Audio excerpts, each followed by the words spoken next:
Okay, in this video I'm going to talk about some of the accessories that I use in my knitting. So we'll just put the knitting to one side. First of all, you're going to need needles. Now I keep a variety of different needles, and of course you're going to need somewhere to store them. So one way if you use straight needles or double pointed needles is to have a knitting roll. I have got a set of double pointed needles. These are very long ones that I use with a knitting belt. So I keep them in this knitting roll. Basically you just put your needles in your slots and then you roll it up. These are like metal, steel I think, knitting needles. Okay, so we'll just tie that up again. There are other kinds of needle holders that you can use. This is a very, very old one. As you can see, the zip is not coping very well anymore. I've had this needle holder for 30 odd years. And you just shove, it's like a bag, I guess. Shove your needles in there and you can zip it up and keep it contained. And while I'm in here, I'll just show you the different types of needles you can get. These ones, this is a 3mm. This is a single pointed needle, quite long. And the other type of needle that I quite like for hand knitting is a plastic coated steel, which is this one here. This is a 2 1/4mm.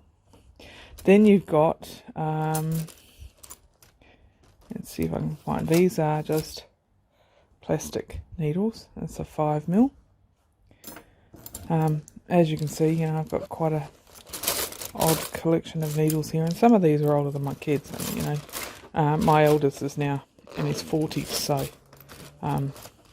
providing you look after your knitting stuff, it will last you for quite a long time. So that's the two. It's a needle bag and a needle roll, and the other one that I have, I've got 3 of these actually. This is a fixed circular needle case from Knit Pro, and in here I keep my collections of circular needles. So I'll take some out and show you. They have these lovely zip pockets, and I use 60cm circular needles, so that's a double set there. I have got at least 2 of each size from 2mm up to about 6.5mm, and I keep them in these bags. The main reason, other than keeping them all safe and in one place, that I keep them in these cases is because it fits in a bag, quite frankly, like a handbag, work bag. And these are the needles that I take with me when I'm travelling on a train or a bus, because they take up less room. So those are the needle cases and the main needles. The next thing you're going to need is a knitter's needle. Actually, I'll show you the new one.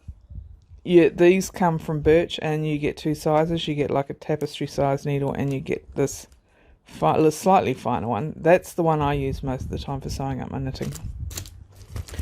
Okay, what else have I got in here? Right, stitch markers. When you're knitting, you may occasionally get told to insert a stitch marker, and there's several different kinds. This one I use for if it's going to be, if you want to mark a stitch somewhere in the fabric, you can just hook it in behind the stitch like that and just leave it there. Now if you want one that is going to move up the knitting with you, you would use one of these or something similar and put it, hang on, let's just pretend that I need to mark that stitch there. So you would put it on the needle in between the stitches, and then with the next row you knit those two, you slip that one onto the other needle, and then you continue knitting. I don't use stitch holders that much. I tend to mark spots in my knitting just using a contrasting piece of yarn, and I tie it around the needle at the point where I need to mark it. Okay, I also use these. It's just basically they're nappy pins, really. If you've got a small piece of knitting that you need to put on a stitch holder, I find these are far easier to use than a large stitch holder. I do a lot of small things like fiddly bits for toys and baby knitting. If you want a full-size stitch holder, let's see if I can get it out of the packet without wrecking it. This is the type I use. It's just basically a very large safety pin, and you just put your stitches on there and then close it up. Of course, you still have to be careful because it is not a safety pin, it's just a pin. So if it's thrown around in a bag or anything, then it's quite likely it's going to come undone, and you might lose your stitches off the pin. So even though you've got a stitch holder, you need to be careful what you do with it. So what have we got next? Okay, this is knitting elastic. You used to be able to get this in a lot of different colours. Now you can pretty much get it in black or white.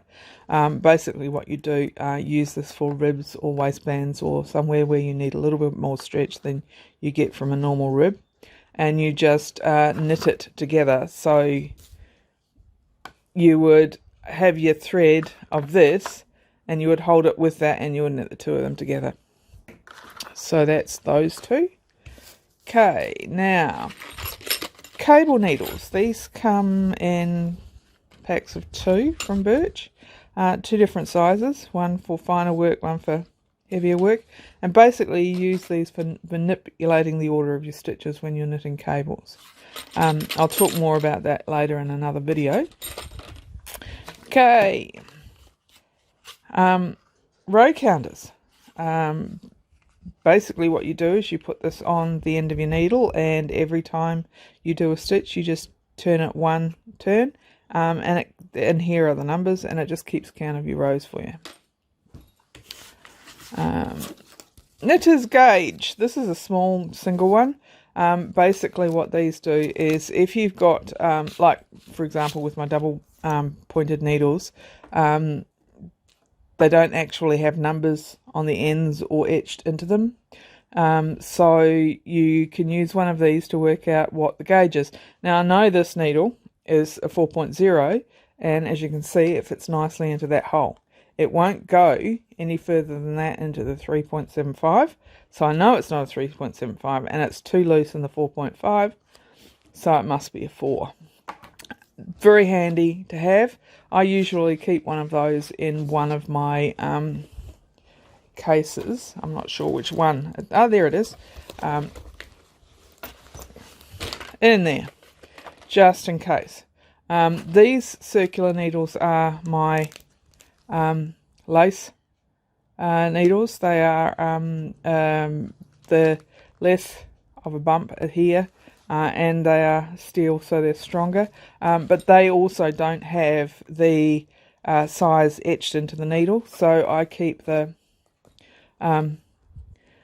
gauge in the bag with these ones. I also have the size written on each of the pockets so that I can easily see which one it is. Okay, this is just a bigger set of a knitter's gauge. There's one that goes from 2.0 up to 10, and then on the other side you've got up to 50. I have never knitted with any of these sizes, but some people do. And these gauges also have a blade on them so that you can use them to cut your wool. Okay, this one is a circular stitch holder. If you're doing some knitting on circular needles and you need to put them on a stitch holder, this is one that you can do. It's basically just a very, very long tube. with a needle at one end and a bead at the other, and this green bit is where you can stick the end of the holder through the needle part so that your stitches don't fall off. Okay, another staple that every knitter should have is a tape measure, and mine has got both centimetres and inches. Most of my knitting patterns are in centimetres because I'm in Australia, but in the States they still use inches. And basically what I do is I just twist it like this around my thumb and little finger, and that keeps it neat and tidy. Okay, another useful thing that you can have is clothing protector, lavender scented. Basically it's a nice smelly that will offer some protection for natural fabrics like wool, merino wool, alpaca, that sort of thing, from moths, silverfish, and their larvae. So handy to have in your just poking in around your knitting stash, so that your wool stays whole instead of wholly. Okay, another one is I buy these quite a bit. They're storage bags that you can use for keeping finished articles or work in progress in. Scissors are also a useful thing to have in your knitting kit. I usually have smaller ones in my kit. I don't know where they are at the moment. I've probably used them and not put them back. Very frustrating when you try and find them. Okay, so here it is. It's called a sweater storage bag. Basically it's a square gusseted bag with a zip that you can keep your knitting or your wool in. Okay, this is another one. It's a birch Pom Pom maker. I personally don't get on with these very well at all. I tend to use cardboard